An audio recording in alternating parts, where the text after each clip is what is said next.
The ICU door slams. A hand rips Amara's ID badge from her scrubs. "You touch my father?" A slum rat doesn't belong near a Mwangi. The room freezes.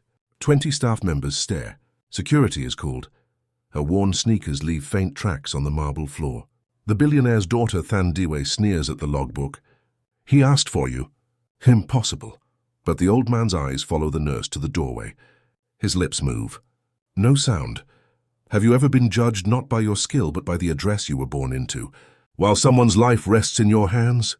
This is one of those African stories, the kind of real-life stories where power collides with conscience, where touching stories remind us what African folklore has always taught. Dignity cannot be bought, where life stories prove that kindness demands, a price the wealthy refuse to pay until death writes the bill. Amara learned early that the world does not forgive where you are. Born she was 24, 18 months certified, night shift at Nairobi Mercy Hospital, paid KH 42,000 a month. Half went to her grandmother in Kibera, the other half went to Kisumu, where her younger brother Daniel was finishing Form 3. His school fees were KSH 18,000 per term. She did the math every payday. Her mother had been a nurse too. Beatrice Keita died when Amara was 12, leaving behind a copper bracelet and a white handkerchief. Amara wore the bracelet on her left wrist. The handkerchief stayed folded in her scrub's pocket. Her mother used to say, "Keep it clean. You never know when someone will need it." The private wing of Nairobi Mercy smelled like imported lavender and old money. Amara was assigned there because 2 senior nurses called in sick on a Friday night. The hospital was short-staffed. She did not complain. Work was work. Room 407 held Chief Elias Mwangi, 85 years old, telecommunications mogul, worth $420 million according to the nurses' station gossip. Stage 4 pancreatic cancer. His chart said palliative care only. His family visited twice a week, stayed 10 minutes, left in black SUVs. Amara met him on a Saturday dawn shift. He was awake, staring at the ceiling. His eyes were sharp, not the fog she usually saw in terminal patients. She introduced herself. He did not respond. She checked his vitals, adjusted his IV drip, wiped his forehead with a damp cloth. He watched her the entire time. On Sunday she bathed him. He was skeletal, his skin loose over prominent ribs. She worked quietly, efficiently, with the same respect she gave every patient. When she finished, his hand moved, slow, deliberate. He gripped her wrist. His voice was a rasp. "Mlima wa Ngai," she leaned closer. "Sir, find red earth photo?" His eyes closed. She waited, but he said nothing else. Amara logged it in his chart. Patient spoke coherently at 0647, mentioned Mlima wa Ngai, red earth and photo, alert and oriented to person. No signs of delirium. The head nurse read it during rounds. She frowned. "He hasn't spoken in 3 weeks." "He spoke to me," Amara said. The head nurse shrugged. "Probably just sounds." Don't get your hopes up. But Amara knew what she heard. She also knew what it looked like. A poor nurse claiming a billionaire confided in her. She almost crossed out the entry, almost convinced herself she had misheard.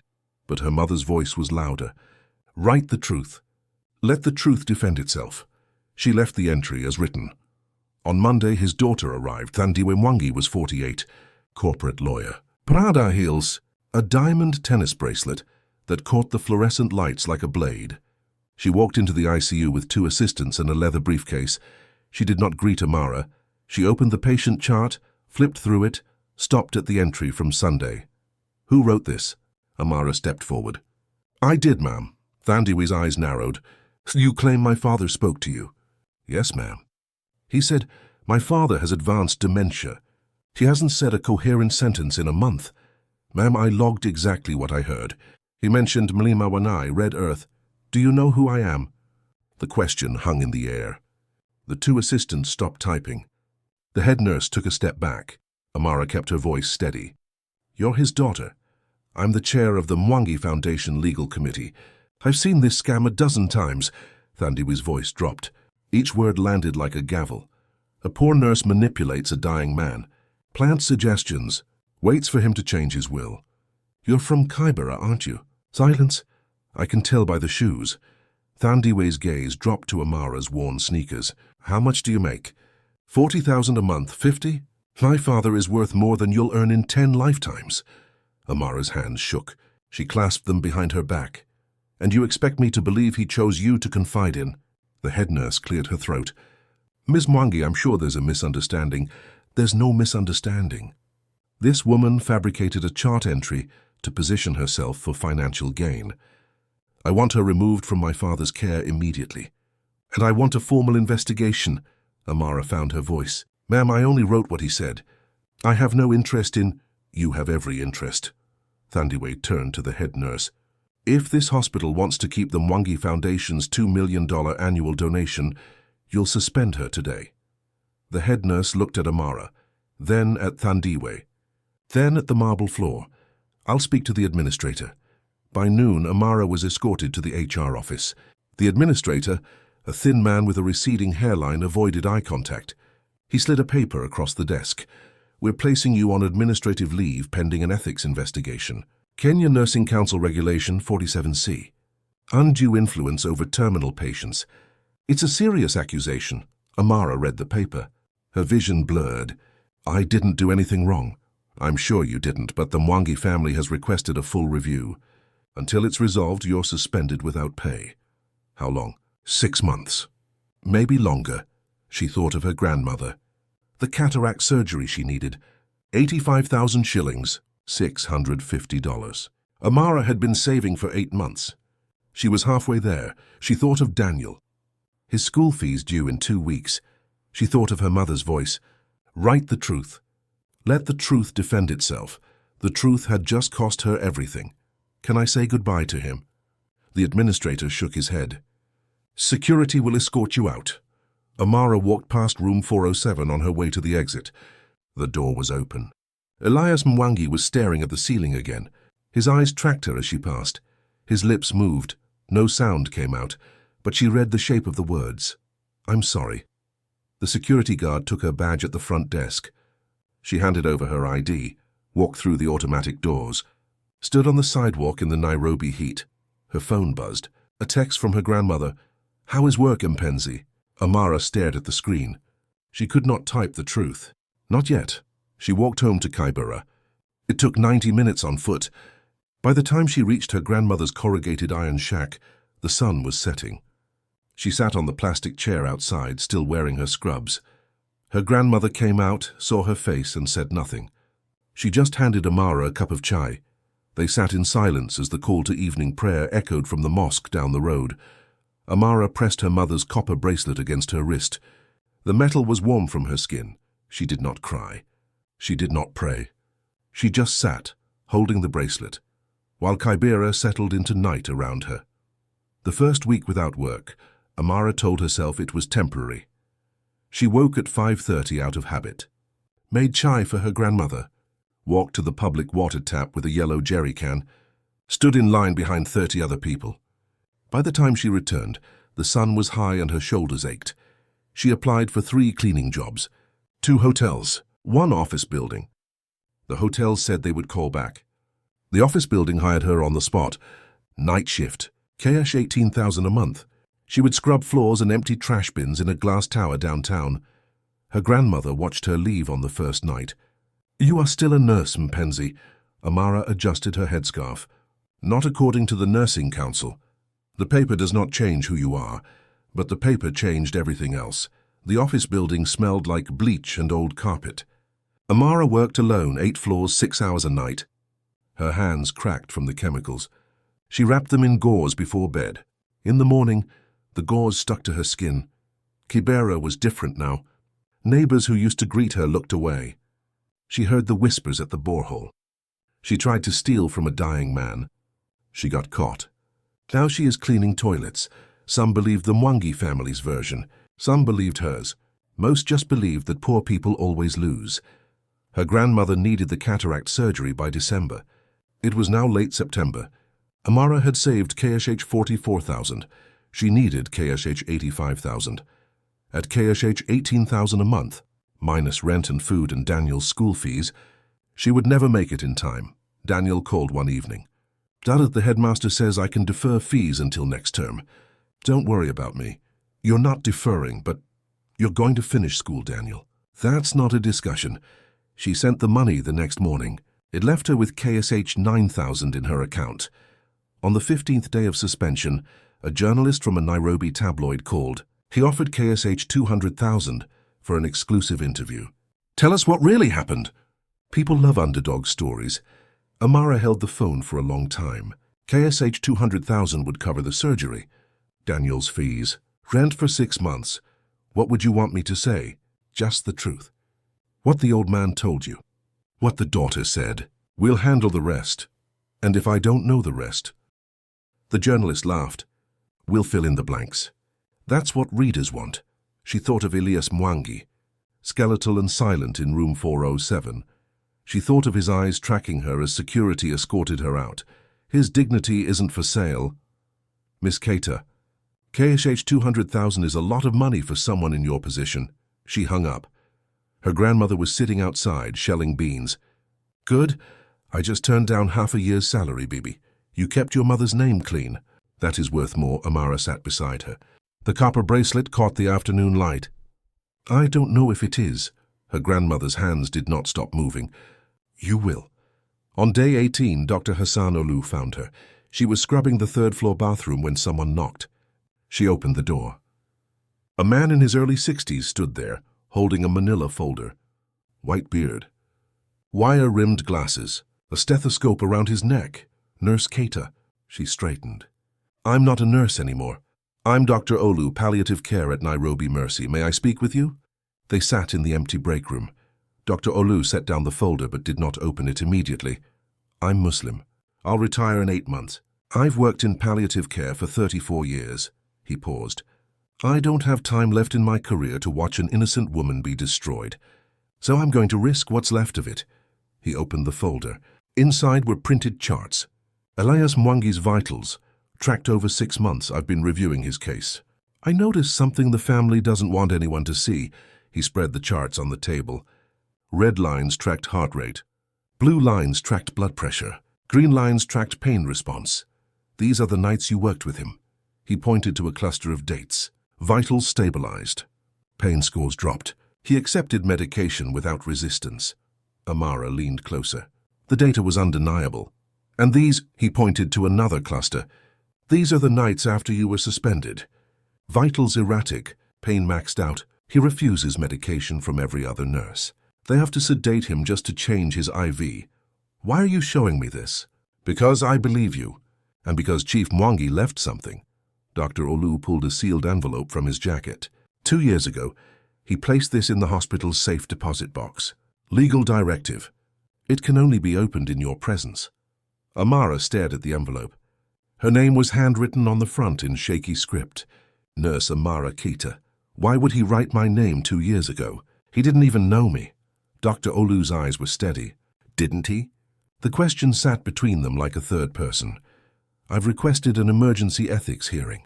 3 weeks. I'll present this data. You'll be there when we open that envelope. He stood. Whatever is inside, the Mwangi family is terrified of it. That night Amara could not sleep.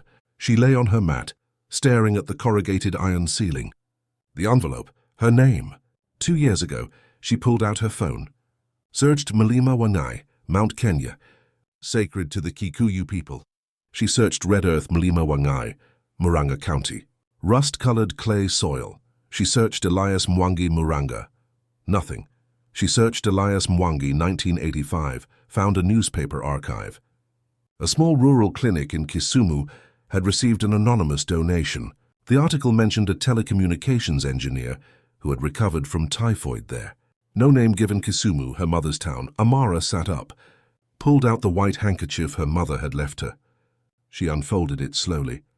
In the corner seam, tucked so carefully she had never noticed, was a small black and white photograph, creased, faded, the size of a business card. The photo showed a young woman in a nurse's uniform standing beside a gaunt man in his 20s. Behind them, a hand-painted sign, St. Jude's Clinic, Kisumu. The woman was her mother. Beatrice Keita, younger, smiling. The man was skeletal, recovering from something. But his eyes were sharp. She had seen those eyes 40 years older. In room 407, Amara's breath caught. She turned the photo over. On the back, in her mother's handwriting, Elias, typhoid survivor, promised to build a clinic someday. 1985. She sat on the floor, the photograph in one hand, the copper bracelet warm against her other wrist. Her mother had saved him. He had remembered, and now, dying, he had asked for her daughter. Outside, Kybera settled into night. Generators hummed. A baby cried. Her grandmother snored softly behind the curtain. Amara pressed the bracelet to her lips. The envelope. The photograph. The promise. She still did not know what the sealed envelope contained, but she knew finally why a dying billionaire had whispered her name. The next 2 weeks moved like water through cracked hands. Amara worked her cleaning shifts, sent money to Daniel, avoided the neighbors' stares. At night she studied the photograph. Her mother, Elias, the clinic. The promise she did not tell anyone. Not her grandmother. Not Dr. Olu. The photo felt like a secret her mother had kept for a reason. On day 21 of her suspension, something shifted. A local church group in Kybera launched a petition. A justice for Amara. They posted it on Facebook, WhatsApp, Twitter. Within 3 days, 80,000 people had signed. The petition demanded the hospital reinstate her pending a fair investigation. Amara did not ask them to do it. She woke one morning to find her grandmother holding a printout someone had slipped under their door. The church believes you, Mpenzi. Amara read the petition. It included testimonials from former patients. A woman whose son Amara had nursed through pneumonia. A man whose wife had died peacefully on Amara's shift. 12 people. 12 stories. She folded the paper carefully. Belief doesn't pay the nursing council. No, but it pays the soul. On day 24, Thandiwe Mwangi's law firm leaked a memo to the press. They were preparing a defamation lawsuit against Amara. The amount cash, $50 million, $65,000. The headline ran in the Daily Nation. Mwangi heiress takes legal action against suspended nurse. Amara read it on her phone during her lunch break. She was eating mandazi on the office building's fire escape. The city stretched below her, indifferent and vast. Her phone buzzed. Dr. Olu.Ethics hearing moved up. Tomorrow. 2 p.m. Be ready, she texted back. Ready for what? The truth. The Nairobi Mercy Hospital boardroom was glass-walled. Amara could see the corridor outside. Staff members lingered, pretending to pass by. Some pressed their faces close to watch. 47 people sat inside. Hospital board members. The administrator. The head nurse, Thandiwe Mwangi, and her 2 assistants. Her brother Kamau in a charcoal suit. Her sister Njeri in a navy dress. A lawyer named Mr. Kimathi, 70 years old with a cane and a briefcase. Dr. Olu sat beside Amara at a long table. He wore his white coat. His stethoscope hung around his neck like a talisman. Amara wore the same scrubs from her last shift. Cleaned and pressed. The copper bracelet on her wrist. The white handkerchief in her pocket. The board chair, a woman in her 50s, opened the session. We are here to review the suspension of Nurse Amara Keita under Kenya Nursing Council Regulation 47C. Alleged undue influence over a terminal patient. Thandiwe stood immediately. Madam Chair, this is not an allegation. This woman fabricated chart entries to manipulate my father. We have medical records proving he has advanced dementia. He is incapable of coherent speech. Dr. Olu raised his hand. May I present evidence? The board chair nodded. Dr. Olu stood, pulled out the vitals charts, projected them onto the screen behind him. Red lines, blue lines, green lines. Chief Mwangi's medical data over 6 months. These spikes, he pointed. These are the nights Nurse Keita cared for him. Vitals stable, pain controlled, medication compliance 100%. He clicked to the next slide. These spikes after her suspension. Vitals erratic, pain unmanaged. He refuses treatment from all other staff. We've had to sedate him 4 times in 3 weeks just to maintain his IV line. Thandiwe's lawyer stood. Correlation is not causation, doctor. My client's father's condition is terminal. Decline is expected. Decline, yes. Selective resistance, no. Dr. Olu clicked again. This is a comparison with 12 other palliative patients in the same ward. None exhibit this pattern. Only Chief Mwangi. Outside the glass, a nurse stopped walking, stared. Dr. Olu continued. There is one more piece of evidence. 2 years ago, Chief Mwangi placed a sealed envelope in this hospital's safe deposit box. Legal directive signed and notarized. It states the envelope may only be opened in the presence of Nurse Amara Keita. Thandiwe went pale. That's impossible. He didn't even know her 2 years ago. Are you certain? Dr. Olu gestured to Mr. Kimathi, the elderly lawyer. Mr. Kimathi stood slowly, placed his cane against the table, opened his briefcase, pulled out the sealed envelope. Thandiwe's diamond bracelet caught the light as she gripped the table edge. This is a setup. That document is forged. It was notarized in my presence on March 14, 2023. Mr. Kimathi's voice was calm, steady. I have served as Chief Mwangi's personal attorney for 42 years. I witnessed his signature. The notary seal is registered with the Law Society of Kenya. Would you like to verify it? Thandiwe sat down, hard. The board chair looked at Amara. Nurse Keita, do you consent to this envelope being opened? Amara's throat closed. She managed a nod. Mr. Kimathi broke the seal. Inside were 3 items. A black and white photograph, larger than the one Amara had found in the handkerchief. Same image, same clinic, but this one showed the full scene. Beatrice Keita in her nurse's uniform. Young Elias Mwangi beside her, gaunt but smiling, and in Beatrice's arms wrapped in a white blanket. An infant. Amara's vision blurred. That baby, that was... The board chair leaned forward. What is this? Mr. Kimathi lifted the second item. A handwritten letter. 4 pages. Dated January 10th, 2023. Chief Mwangi asked me to read this aloud if this moment ever came, he began. My name is Elias Mwangi. I am writing this while I still have clarity, before the cancer takes my mind. In 1985, I was 25 years old, a failed telecommunications engineer. I contracted typhoid in Kisumu while trying to sell equipment to a government office. I had no family, no money, no insurance. Amara couldn't breathe. Kisumu, 1985, her mother's town, her mother's year. A nurse named Beatrice Keita admitted me to St. Jude's Clinic. The doctor said I needed antibiotics I could not afford. Beatrice used her own salary, KSH 1,200, an entire month's pay, to buy the medication. She saved my life. Amara pressed her hand to her mouth. I promised her that if I ever succeeded, I would build a clinic in her name. She laughed. Said promises were cheap. Said the only payment she wanted was for me to help the next person who had nothing. I kept that promise, anonymously. For 40 years, Thandiwe's assistant put a hand on her shoulder. Thandiwe shook it off. When Beatrice passed in 2009, I learned she had a daughter, Amara Keita. I have watched over that girl from a distance, funded her school, ensured she had a path to nursing school. She does not know me, but I know her. She is her mother in every way that matters. Amara's hands shook so badly she had to clasp them in her lap. Dr. Olu glanced at her. She couldn't look at him. I am dying now. If Amara Keita is near me in my final days, it is not by accident. It is by design. I requested her specifically when I was admitted to Nairobi Mercy. I wanted to see if Beatrice's kindness had been passed down. It has. A tear slid down Amara's cheek. She didn't wipe it away. My last wish is this. I want to be buried at Mlima Ngai holding red Murang'a clay, the same soil where Beatrice and I stood when I made my promise. I want Amara Keita to be the trustee of the Beatrice Keita Memorial Fund. Trust account number 4478 at Kenya Commercial Bank. $8.5 million. The full amount is to be used to build and operate a clinic in Kisumu. My children will contest this, Thandiwe especially.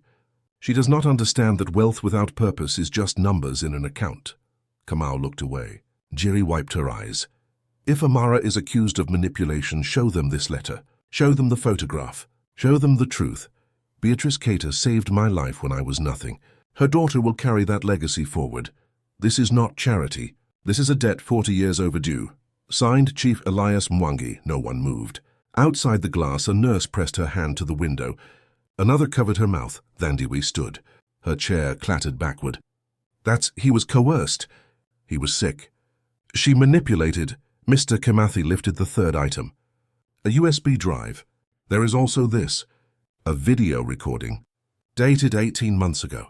Would you like me to play it? The board chair nodded. The screen flickered. Elias Mwangi appeared, sitting in a chair, lucid, clear-eyed. The timestamp read April 26, 2024. My name is Elias Mwangi. I am of sound mind. I am recording this to prevent any dispute over my final wishes. His words were deliberate, unhurried. Amara Keita is the daughter of the woman who saved my life. She does not know me. She has never asked me for anything. If my children claim she manipulated me, they are lying. I chose her. If they contest this, they prove they never knew me at all. The video ended. The boardroom held its breath. Thandiwe swayed, reached for the table to steady herself. Her hand knocked her designer handbag. It tipped, spilled across the polished wood. Lipstick rolled. A phone clattered. A leather wallet landed open, and a folded document slid out. Mr. Kimathi picked it up, unfolded it slowly. His expression darkened. This is a falsified medical assessment, dated 3 weeks ago. It claims Chief Mwangi has been declared legally incompetent by a Dr. Mugo. He looked at Thandiwe. Dr. Mugo does not exist. This is a forgery. The room erupted. Board members talking over each other. The administrator went pale. Thandiwe's voice cracked. I didn't...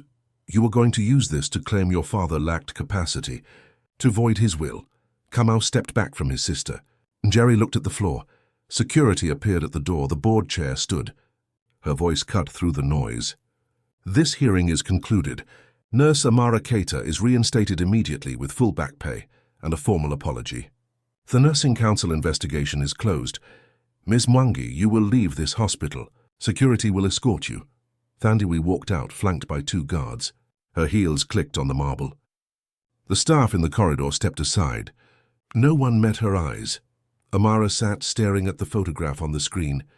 Her mother, Elias herself, Dr. Olu, leaned close. You okay? She touched the copper bracelet.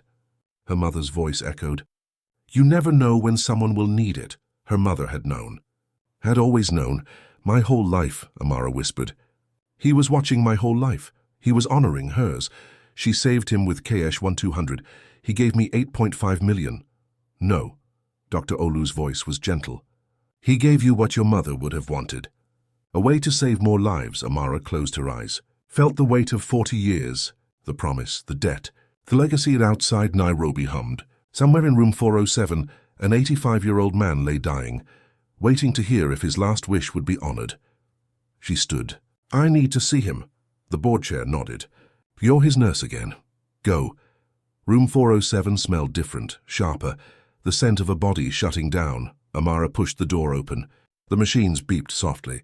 Elias Mwangi lay in the bed, eyes closed, his breathing shallow and irregular. An oxygen cannula curved under his nose.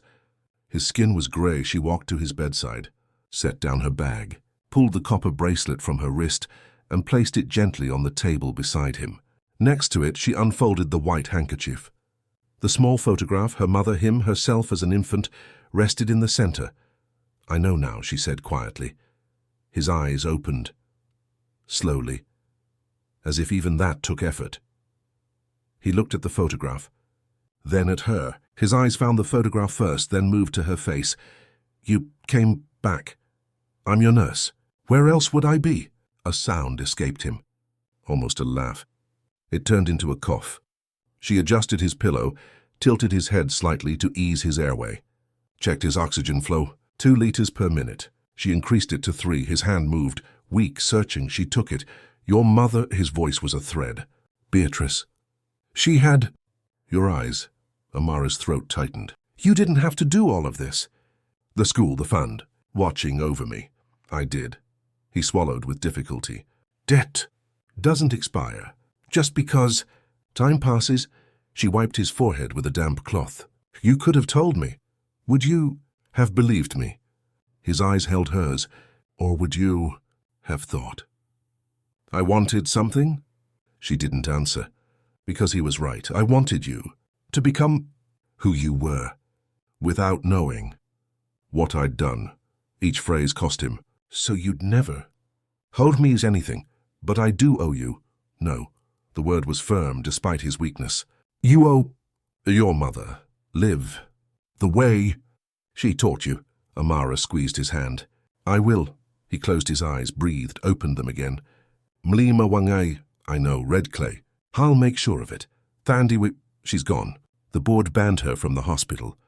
The estate lawyers are handling the rest. Something like relief passed over his face. Write to her. When I'm gone, tell her I forgave her. Even if she can't forgive herself. Amara nodded. Kamau and Njeri. They'll come around. Give them time. They're afraid.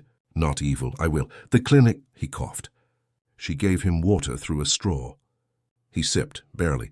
Build it in Kisumu. Where your mothers who worked. Not Nairobi. Kisumu. I promise.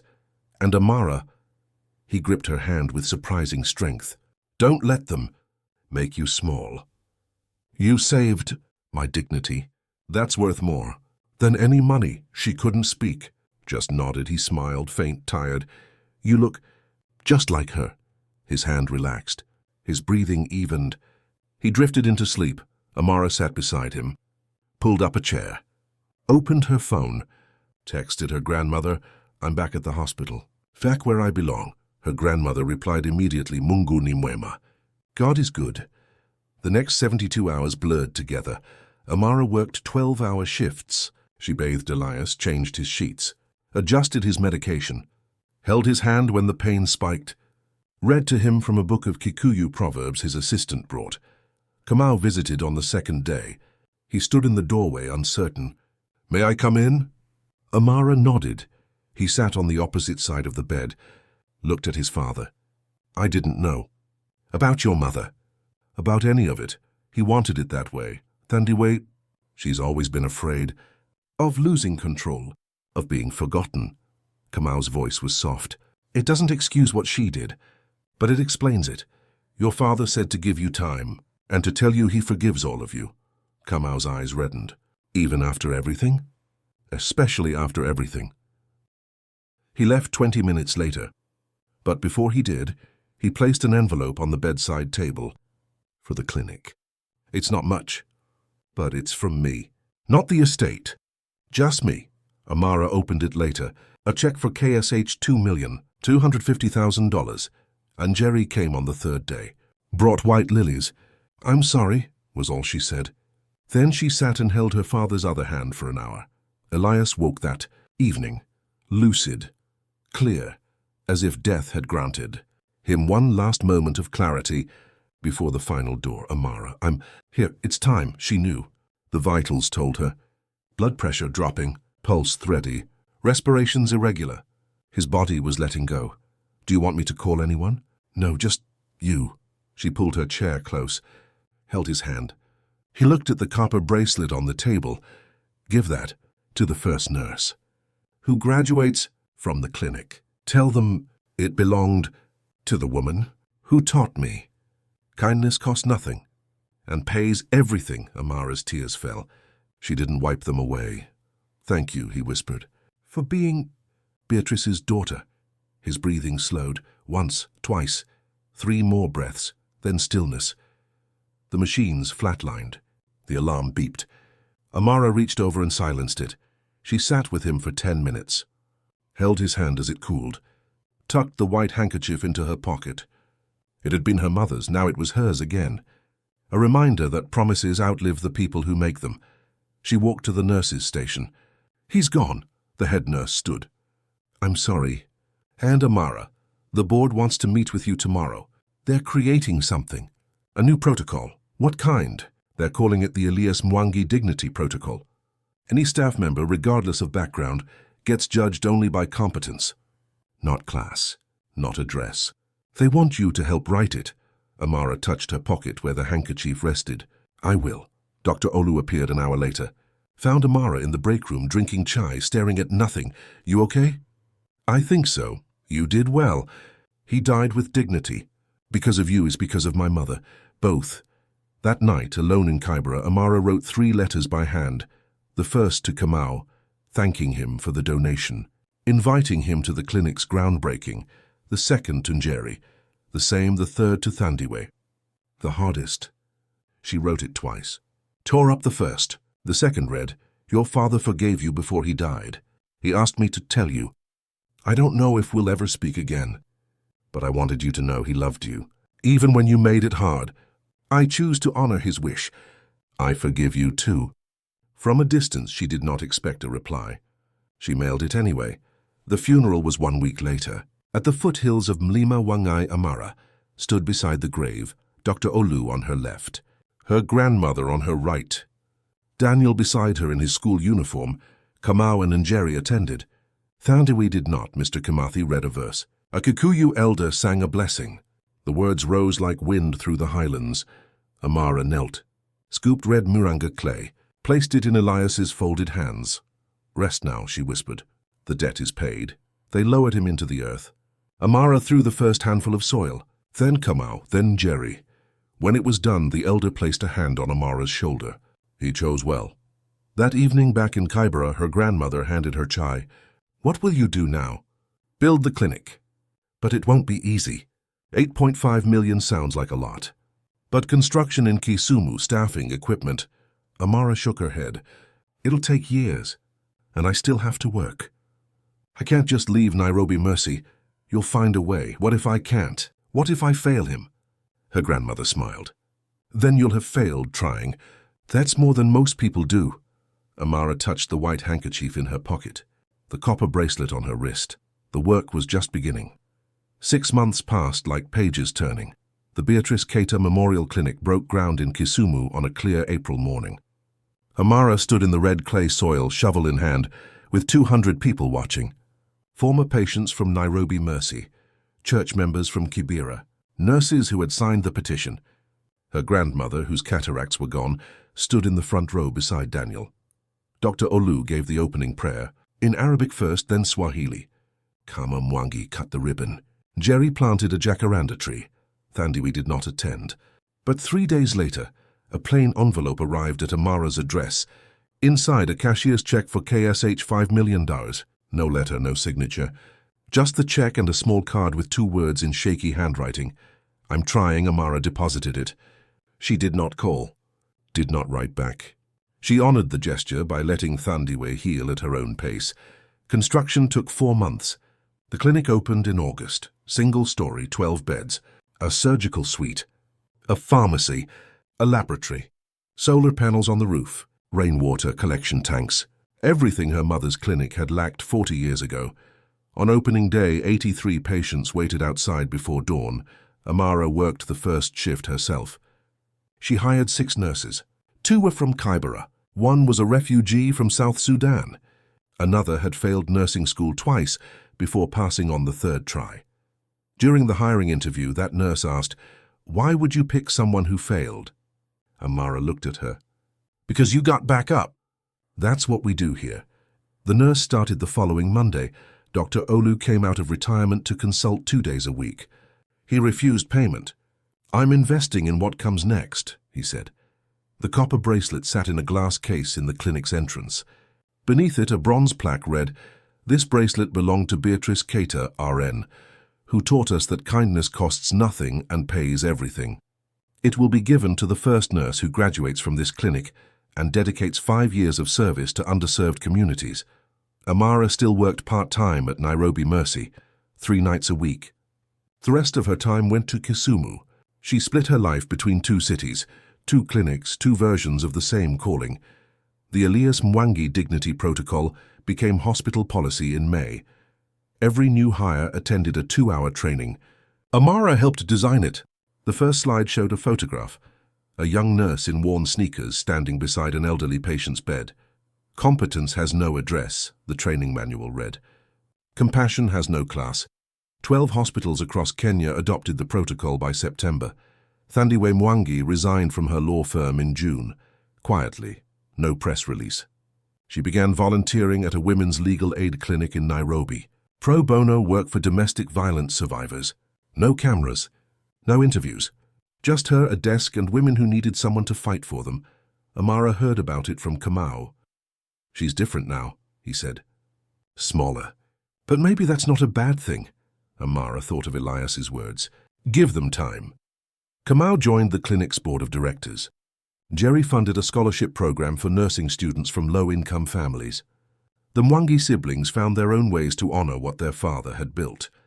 In October, Amara's grandmother sat in the Kisumu clinic's waiting room, shelling beans, greeting patients in Luo and Swahili. She refused to stay home. "I'm old, not useless," she said. Daniel visited on weekends. He wanted to be a doctor. Amara told him what her mother once told her. "Then go become one. But remember who you were before the title." At night, Amara walked the clinic grounds. The jacaranda tree Jerry planted was already waist-high. In 5 years, it would shade the entrance.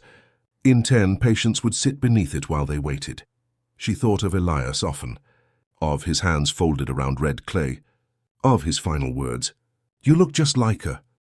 She thought of her mother, Beatrice, who saved a man with 1 month's salary and changed the trajectory of a family she would never meet.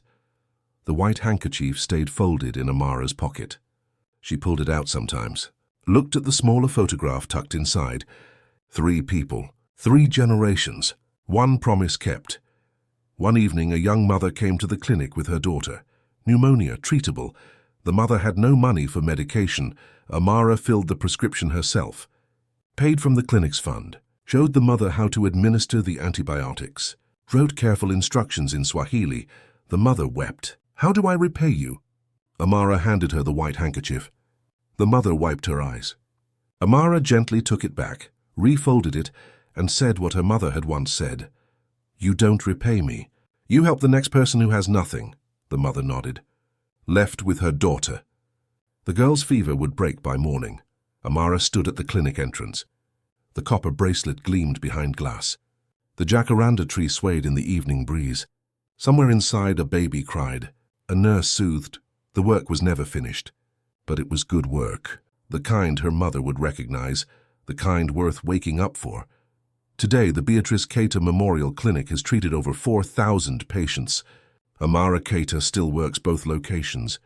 Nairobi 3 nights a week. Kisumu the rest. She turns 30 this year. Her grandmother passed peacefully last December. In her sleep. In the house Amara built for her in Kisumu, 20 meters from the clinic. She held Amara's hand. Closed her eyes. Did not open them again. Daniel graduated medical school in July. He starts his residency at Nairobi Mercy next month. He wears a copper-colored stethoscope.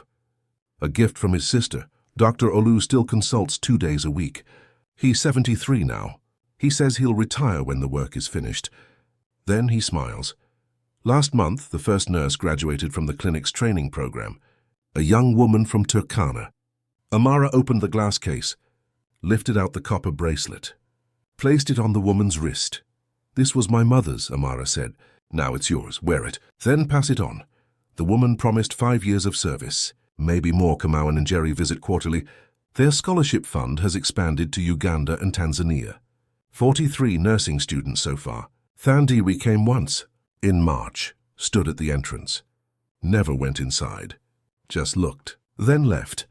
The Elias Mwangi Dignity Protocol is now policy in 27 hospitals across East Africa. The training manual has been translated into 6 languages. Amara received the Kenya Nursing Council Outstanding Service Medal last month. She gave a 3-minute speech. Ended with this: "My mother saved a man with 1 month's salary. He remembered for 40 years. I'm not exceptional. I'm just evidence that kindness compounds." The audience stood. She walked off stage and went back to work. Because the real-life stories that matter most aren't the ones with perfect endings. They're the ones where ordinary people refuse to be made small. Where African folklore doesn't stay in books, but lives in clinics, in hospital corridors, in the hands of nurses who remember. These touching stories prove that African stories aren't about saints or heroes. They're life stories about people who planted seeds they'd never see bloom, and kept watering them anyway. So here's the question. What would you do if your kindness was mistaken for greed? If your compassion was called manipulation? Have you ever been judged not by your character, but by your zip code? Share your story in the comments.